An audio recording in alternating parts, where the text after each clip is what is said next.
This is Deborah Atkinson, and you're listening to Flipping 50, where I address your top questions and struggles. I share what to eat and how to move and how to think to get the energy and the vitality you want in the second and better half.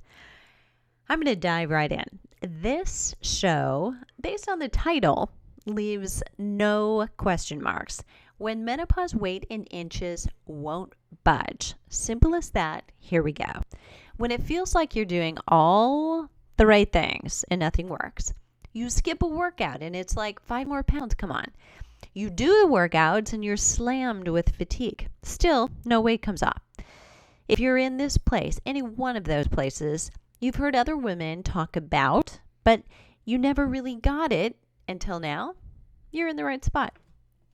I'm going to unpack 2 sides of this equation. First, are you really doing the right thing or just the right thing that you've always thought is the right thing? That's a question to ponder. We'll be back. Second, are you subconsciously letting sabotaging thoughts get in your way? So, I'm only very briefly going to touch on the problem. Believing that more exercise, less food, being a warrior who doesn't sleep, and a workaholic can cause. Because those I already address in You Still Got It Girl, the book, and in my follow-up book, Hot Not Bothered, I cover those in hundreds of YouTube videos, and I dive deeply into the real what you need to be doing in programs.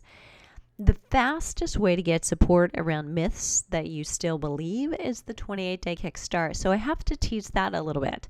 We are in November doing one more encore performance, if you will. Our August, we closed the doors. That was intended to be the very last one. So I feel always a little like out of integrity when we don't do what we're going to say we do. So I try to pride our team in everything that we say. We have to stick to it. But in this case, we are offering it one more time. I reflected that, nobody who got in is sorry they got in and got progress.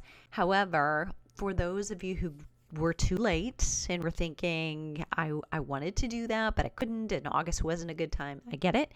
We're going to do it one more time. So right now is the opportunity to sign up. So this is where I literally take you through the process of change for 4 weeks with live coaching calls, a private Facebook group, and the actual what to do so you can be in the change while you're learning the science behind the right way, not for a quick fix, but for lasting results by adjusting to your hormones' messaging.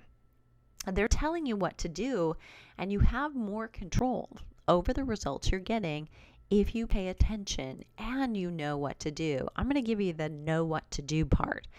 If I can get you to slow down and to listen with the structure that I give you in that course, you will feel better by the end of the month, even with Thanksgiving in that party.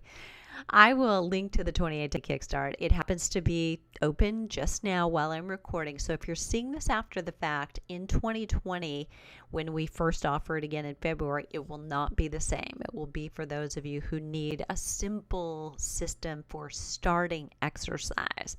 So that may not be both of you. Right now, there's a really strong nutrition component to it, because that's such a game changer. And so many women come to me and say, I'm eating healthy. I know what to do there, or I just can't do it. But I really challenge you that the rules have changed. What you learned once is healthy. If you're talking food guide pyramid, if you're talking RDAs, we need to have another discussion around this, because your gut, your microbiome, your hormones are changing all the rules, and I can help you navigate it. I can't tell you what needs to happen, but I can give you the blueprint so that you can walk through the steps to figure out what it is that's going on in your body right now. So I can really only open this up a couple times a year now. We can't accommodate everybody every month, so we've shut it down. So it's offered in November. It'll be offered in February. But again, it'll be the new remodel style in February. So if you really need nutrition now, this is the time. And then I can really take a group through the change process with me live and provide answers to questions in a group so much better. and every registrant gets a 20-minute session with me. So it's grown so much, I want to make sure that I can accommodate everyone, and this is the best way to do it. The mistakes women in midlife most commonly make end up trashing their hormones. You cannot, listen to me, you cannot burn off fat with exercise if you eat less and you tell your body to burn less. That's like having one foot on the accelerator and one foot on the brake. It's stress from any source. Put the fat on. More stress from any source won't take it off. And exercise is stress, my friend. I know that seems like a conundrum, but even for you who are listening right now thinking, no, I need exercise to de-stress. That's how I get rid of it. That's likely a quick fix like cocaine. And then you need another shot either later today or tomorrow. So yeah, you get me, right? So you probably could benefit more than anybody else from less exercise. And I get you. We're probably soul sisters. I like more exercise kind of person, and it probably always will be. And so too may you be. But if right now it's not working, your hormones probably have just taken a little bit of a roller coaster ride, maybe went upside down. You didn't intend to get on that ride, but you've got to rebalance, reset them, and then you can come back to doing what you love to do. You do need it. You need exercise. Don't think I'm saying you don't, but for a week, you cut way back, and it may get you more fat loss than more exercise will. Shocker. Other things we addressed during the Kickstart are things you ignore or don't think you have control over. Your sleep, for instance, your digestion, your libido. If you're thinking, what? I thought this was exercise and nutrition. It is, but you're an integrated whole, and the status of your habits and the exercise type and timing that you do affects all of those things. So as I work with a client, we take in the holistic part of you, the integrated pieces of, if we do this, what effect will it have on A and B and C and D and all around the dial? So the status of your habit in those areas tell me, as a hormone balancing fitness expert, what to do with your training program. By the way, if you're working with a trainer right now, if you are a trainer right now and you are interested in taking the Flipping 50 Specialist course, I'd love for you to just come and do a consult with me. If you're just not sure, how's that going to help me? How's it going to help me grow my business? And maybe you're thinking, I already work with women in that area, because of course you do. Women between 45 and 70 make up 80% of personal training clients. However, if they're working with a trainer who doesn't understand hormone balancing, they just understand exercise. They're good at doing that. They're good at avoiding hurting joints that put you in pain. Traditional and conventional exercise and functional only exercise, neither one will solve your problems. You actually need a combination of including hormone status, and it's not something taught right now in schools and certifications. So you may have a trainer that's wonderful, you love her or him, with a college degree with lots of additional certifications, and that talks a good talk, but if they don't understand hormones, they don't understand you. So let's get them schooled up. We need more Flipping 50 specialists available. So let's leave that one behind, and suffice to say that what you used to believe would get you in better shape may be keeping you fat and out of hormone balance. Let's look at how you think about the things you need to be doing. So you're exercising, you're in need of restful sleep, and you need to eat well. No arguments there, right? How does it make you feel? So be honest. When I say exercise, what do you think, right? So immediately, just exercise. Boom. What comes to mind? What do you feel in your body, and where do you feel it? Don't think. Don't overthink. Okay? You're going to mess up my game here. So really want words to have some association with feeling. They already do, but we need to get a handle on what is it. You may not have ever stopped to go back to really thinking at this ground level, but words that are associated with exercise are often hard, work, struggle, pain, sweaty, messy, time, hot, uncomfortable.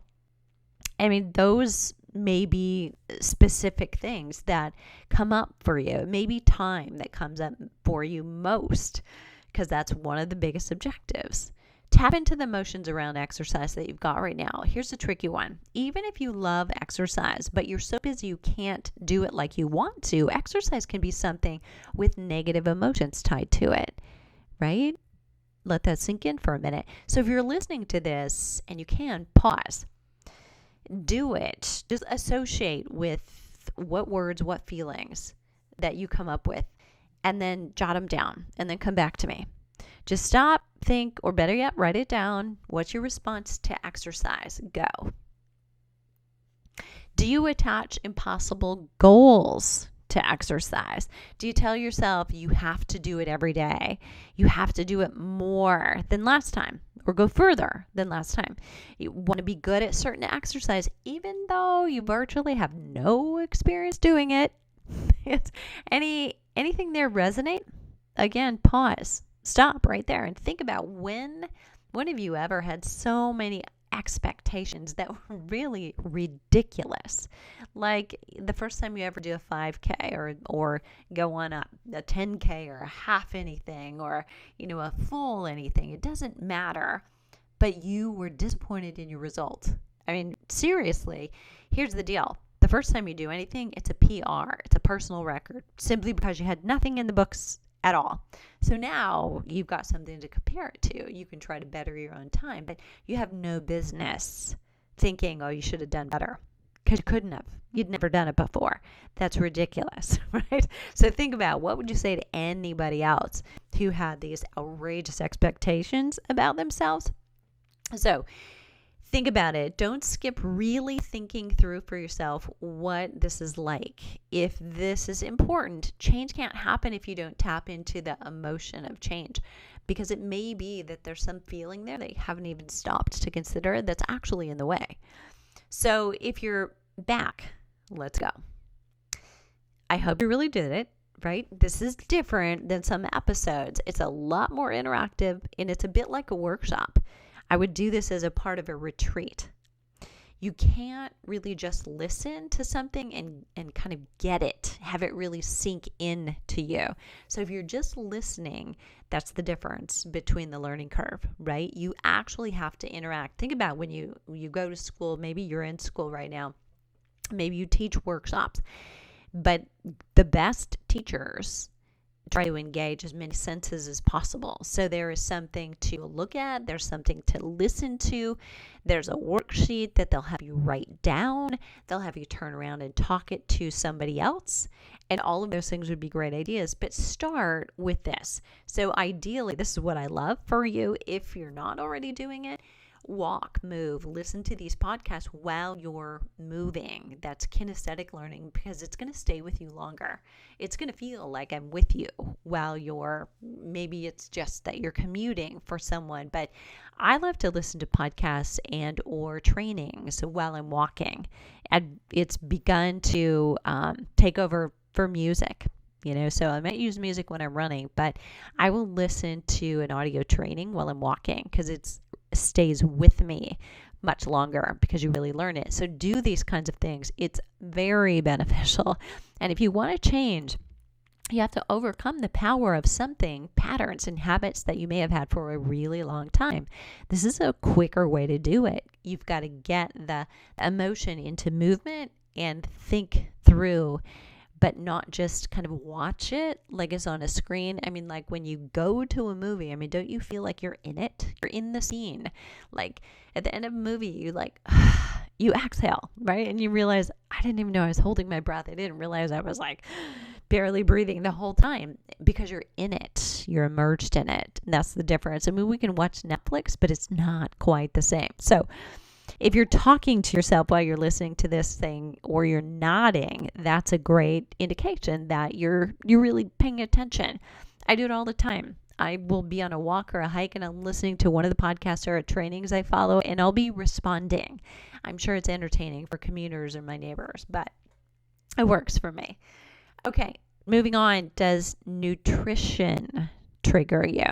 What happens when you think about the word nutrition right now? Just don't overthink. Just what, like, gut reaction? What feelings come to mind? What words describe how it makes you feel? How do you think, go a little deeper with it, about the fact that maybe you've gone through the Whole30, or you're doing paleo, or you're plant-based? How do you feel about that? I mean, is there a sense of pride or like a sense of status? Because I think actually now some people are like, no, I am plant-based. No, keto for me. I mean, I've heard it all, trust me. So if you say you have a sweet tooth, how does that make you feel? Is that really something you believe? Or do you too also just believe that's a kind of a crutch, that nobody really has a sweet tooth? There's no such thing. It's just that you keep feeding the sugar monster in you, so you keep feeding that craving. When you think about the holidays and eating, how does that feel?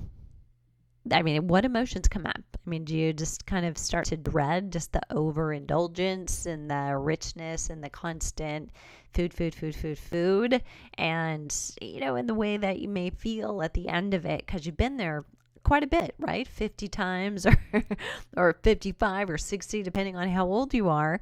You've been through it and you know kind of how you feel at the end of it. Does the word nutrition, when it's related to you getting results that you want but aren't getting now, stir up any emotion? Do you associate it with diet? But I'm not suggesting that you diet temporarily, but that you acquire a lifestyle that might go through periods of changing your diet in different ways. That has a whole different connotation, right? So when you say on a diet versus the way I diet, the way we eat, compare that nutrition feelings or diet feelings, compare that to words like chocolate cake and salad and pasta. So getting really into specific foods, what do they trigger? Try meal planning. I mean, what words does that trigger? Feelings does that trigger, actually? Does that make you feel like there's no spontaneous, there's nothing that, I can't have it when I want it? When we get comfortable, eating things that we like, even if it isn't working for us, we sometimes refuse to give them up. Been there? Yep, me too. An elimination phase of testing food sensitivities can trigger something for you because it feels like, okay, I'm depriving myself again and I don't know if I can do this, right? Because it's the whole mental thing. It's not the intelligence or the intellectual piece of, okay, I get that and I understand it, but it still can make you feel like, oh, there's restriction. And none of us like that. It can be just the words we use and the feelings that we attach to them. And it's not necessarily the activity, right? So think that through again. It can be from the words we use and the feelings we attach to them. It's not actually the activity of changing your diet or your lifestyle or doing an elimination thing, which means you're just cutting out certain types of foods, but you're swapping them. So you can still have pizza and tacos, and you can still have bread. You can still have all kinds of things, but you can't have certain things within that category. But we immediately go to, oh, I got to go to the store and get milk and bread, right? That kind of rush before a storm when everybody gets frantic just a little bit. And then there's this. We grew up, if you're over 50, we grew up thinking everything in moderation. But you've heard me say this before if you've been here for any length of time. We've got higher cancer rates, heart and other diseases rates because of it, not in spite of it. Everything in moderation is really not working for us anymore because we are also at a time we've grown up eating more, breathing in more, putting more toxins on our skin than any other generation before us, even behind us, because they're getting wise. We're educating them about hair products, skin products, what they're drinking, the kind of water they're drinking, what's in your water, heavy metals in different foods. We're educating them. We are the generation that has to do things a little bit more carefully. Actually, when you're struggling with weight or energy and can't sleep, moderation in alcohol or sugary treats or gluten, even exercise, isn't the answer. The right answer is the answer, right? I know, pun intended, but spinach and kale are healthy greens as long as you don't have drug interactions with vitamin K and as long as you're healthy, right? You wouldn't have them if you were sick with the flu. Well, you wouldn't exercise the same way with hormones out of balance as if they were in balance either. Let that sink in, right? You wouldn't eat kale and spinach, healthful foods, right? If you had certain things going on for you or you had the flu. But likewise, you wouldn't exercise if your hormones were out of balance. You wouldn't exercise the same way if you're trying to put them back in balance. Words associated with nutrition, like eating less, being hungry, limiting, restricting, depriving, going to bed hungry, no fun, no flavor, or nutrition can be just neutral and boring for you. Diet may trigger more negative feelings, but pizza or tacos may trigger another kind of feeling, right? I mean, that's the fun food, right? So let's talk about changing for menopause weight benefit. But what I really want to do right here is just have you go back and summarize kind of the essence of what I just brought up. And that's that we're attaching certain feelings to certain words that we're associating with actions we need to or should or believe we should take. That can be the actual thing getting in your way. More than, say, something not working for you right now. It can be simply the thought. And if you haven't listened to this, I'm going to give a plug for a podcast I did with Dr. Ellen Langer on September 30th. I was so honored to have her here, but she is known as the mother of mindfulness. She started conducting mindful research and mindless research, the power of your thoughts, essentially, back in the late 70s, before anyone else was doing it. She was way ahead of her time. And at 72, I believe it is, she's still doing research. And she's still very involved in moving forward with the power of our thoughts and what happens and how much we can control. So, moving on. This word we talk about all the time that very likely has feelings attached to it and we don't even realize it. The word is habits. The word alone may or may not get you, but going to bed early, not staying up late, getting up early, checking your phone constantly, snacking all day, all of these habits, either good or bad. And if any of them is yours and someone made you change from what is currently a habit, it would feel foreign. Maybe it would feel bad. You would resist. We resist change. How do all those associated feelings motivate or convince you that you don't want to do this? Demotivate? Is that a word? So here's the thing. When you attach baggage to habits, like your old thoughts, your old experience, it interferes with your menopause weight change. So, great analogy at the airport, in the airline counter, and if your bag is too heavy, you have two choices. You pay more or you take something out. The same is true if what you're doing isn't working.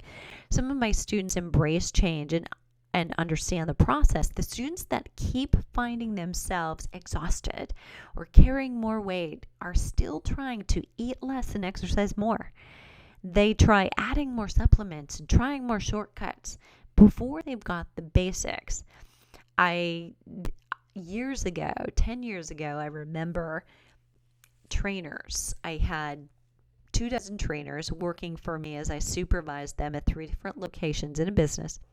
And one of my trainers was just beginning to get into smoothies. And, they were at the time, probably almost 10 years ago, they were like 1 year and 2 years into their training career. So they were just, kind of experiencing everything for the first time. And you have to just, let them evolve and experience it the same way you did. So that was fine. But what they were trying to do is they were trying to suggest to their clients that I'm trying to get so-and-so to eat these and these. And they were buying these superfoods, at the grocery store from the health food section. And I said, hold on here. I said, people are not going to pay $8 for a little bag of this. Let's get them having a big salad every single day first.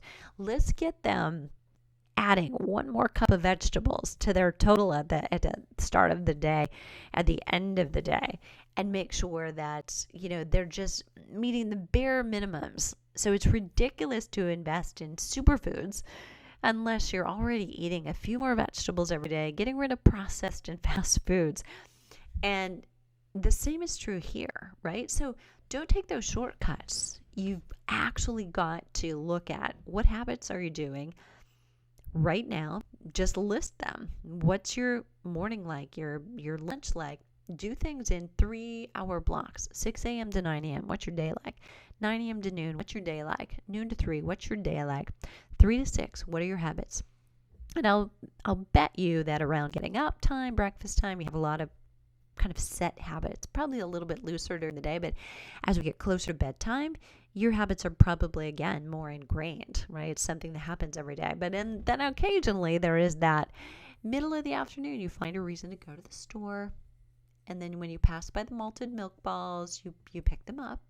True story, right? So we look for excuses to do something and put ourselves into a place of temptation.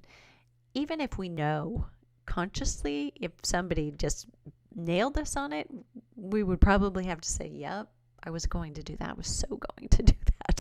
We don't consciously say, I'm actually going to go to the store for malted milk balls, but we find a reason to go to the store so we can pick them up in the afternoon for that little pick-me-up, right? So those kinds of habits, you're looking for those things. What's true of you right now? For a really short time, a month. If you want to change a habit, either you want to add one, you want to drop one, and in most cases, you should probably do both. If you want to drop a habit, stop doing it, it's better to actually fill something into that void, like smokers. Typical, you can think about, they've always been told to chew gum or suck on lifesavers, and that was before sugar became such a thing. But, put something in your hand, knit, do needlework, squeeze a tennis ball, right? Put carrots, have pencils, do a crossword. So you give yourself something to do with your hands, you give your mouth something to do. And it's also, if you're trying to add a habit that you want to become you probably better move something out of the way. Don't just keep adding to your full plate, because aren't we all already tired enough, right? We got too much to do. But if you want to make something stick, in 10 months, actually is the research, but in about a year, to have something be important to you still, you need to concentrate, focus on it for about a month. It's why I created the 28-day kickstart. This is true of behavior change and habit change and all of the research. So I'm not suggesting that a habit takes 28 days to change, nor does it take 21. It actually, research-wise, takes 66. I've been telling that story for 35 years, and finally, it's more common knowledge. But everyone passed around like a rumor that it took 3 weeks or 21 days to change a habit. And there's only one kind of obscure study that ever came out, but it's 66 days. So that's a little over 2 months.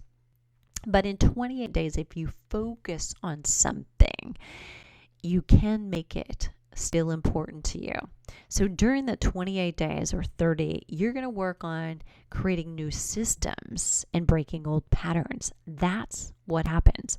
That's the most important part. It's not about just like doing a core challenge or a butt, glutes, and buns and guns challenge. It's actually about creating systems that work to break your old patterns. So guess what you're not focused on? Goals. Goals are temporary, skills are permanent. And I'm talking so much about this right now. And the reason is this. After 35 years of being a sports and exercise psychologist, so someone who specializes in coaching people on change, this is what I know. SMART, SMART goals, are dumb. They don't work. We're still teaching people to do it every time somebody starts a program, every time somebody starts a New Year's resolution. It'll be on TV again, in the media. It's not news, and it's still not working. So if you want to know how to eat and exercise and do it more naturally and normally a year from now, you have to take a month and really focus on it, concentrate on it. So there is a little bit of potentially willpower or discipline, but really what you're doing is saying, I'm putting my hand up. I don't quite know the answers. Give me the steps, show me the system so that I can do it and make this more important.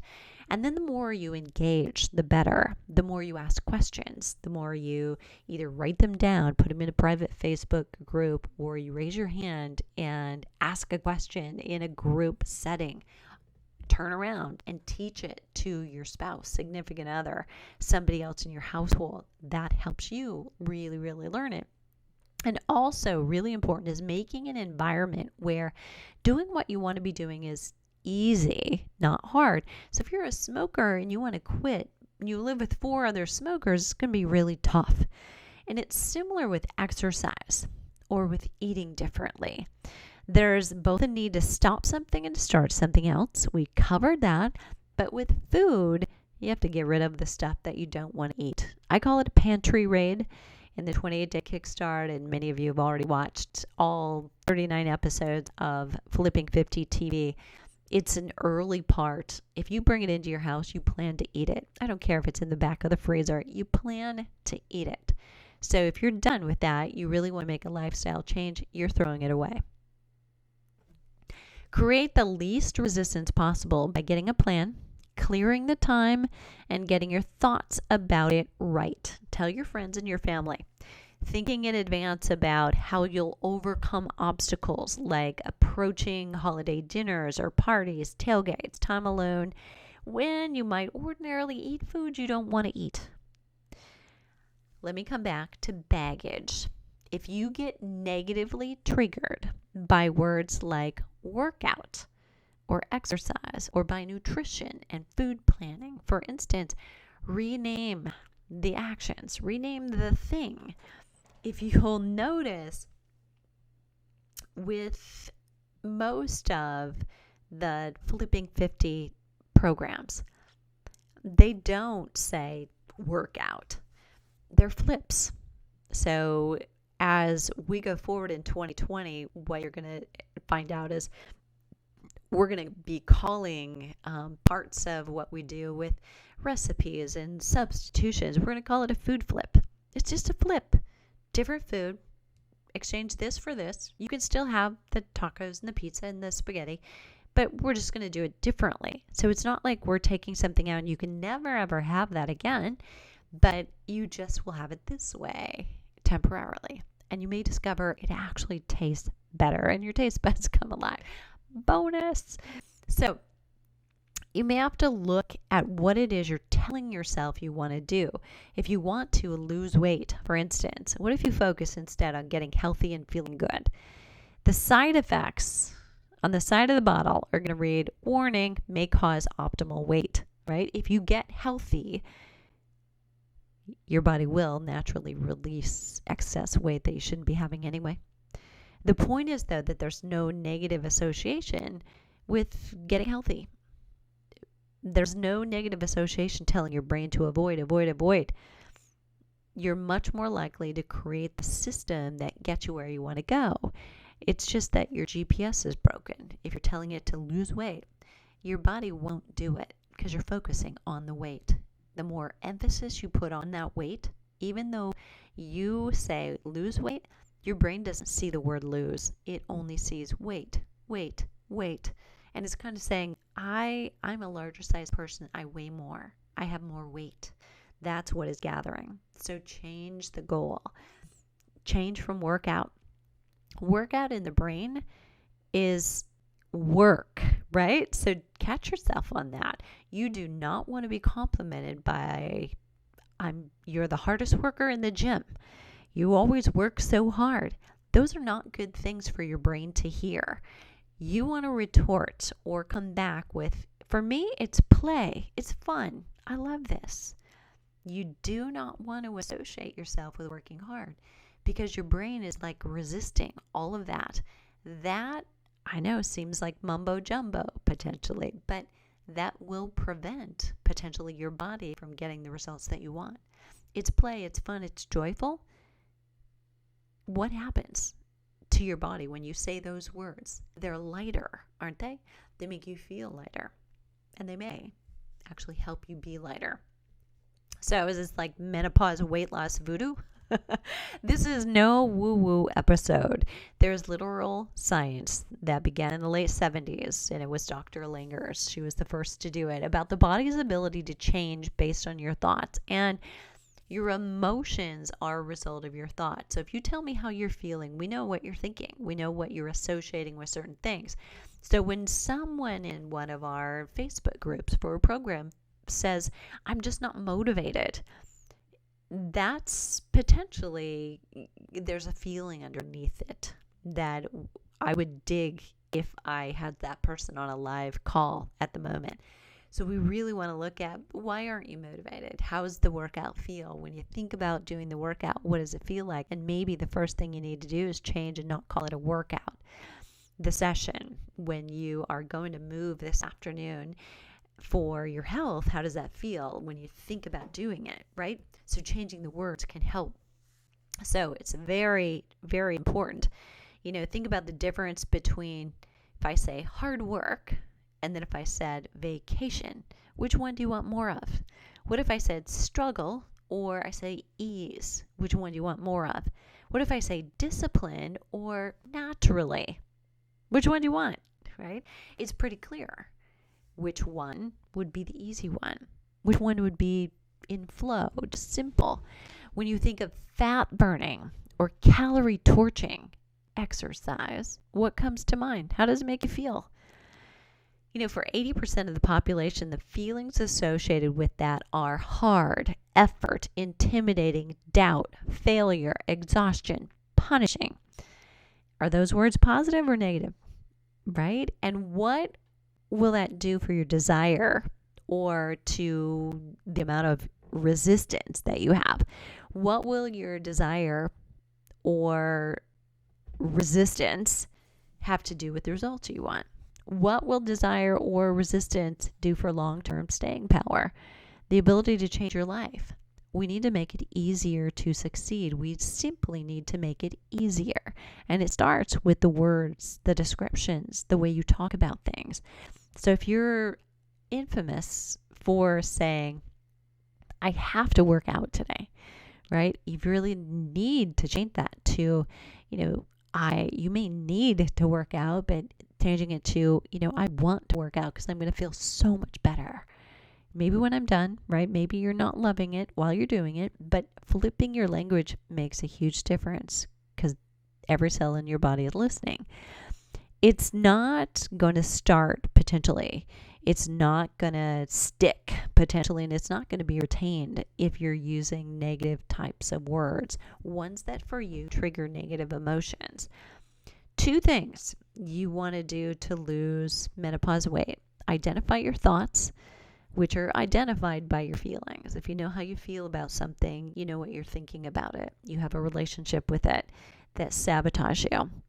And then identify whether you really know what to do now in 2019 as opposed to 1979 when you may have learned it for the first time. The answer may have been very different, giving you the best science you had at the moment, but you're not there anymore. I hope that was helpful, and I would love to hear from you. First, if the 28-day Kickstart feels like a fit, at least this last one of the year and of its kind, but it's happening in November and it's open for enrollment now. This session will be available in the future, not immediately, but later for our cafe members. So you'll have both the old and the new if you all are already a cafe member, and it won't be available anywhere else.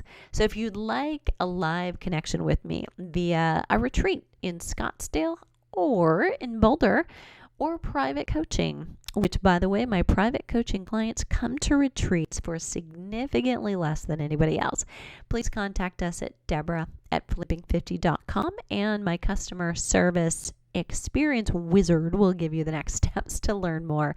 I've got one planned, meaning a retreat to kick off the new year in 2020, and another for summer at altitude so we can get high together. I'll put links to all of the things I've mentioned in the show notes.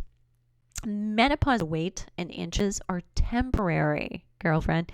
And as long as you find the permanent skills, not goals, to adjust the messages you're sending and getting from your hormones, you can change anything.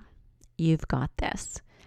If you have a question, if I triggered something, or if this was helpful, please leave me a comment below the show link at flipping50.com/menopause-weight. I love hearing from you. And if this episode was helpful, please leave us a rating in iTunes and leave your comment, and I may read that on a future show.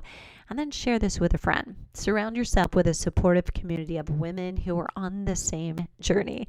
To get the most from this week's episode, check out today's show notes at flipping50.com/that's menopause-weight, where you'll find the juicy links to the programs that I talked about today and resources that I mentioned on the show. What are you waiting for? Let's start flipping 50 together.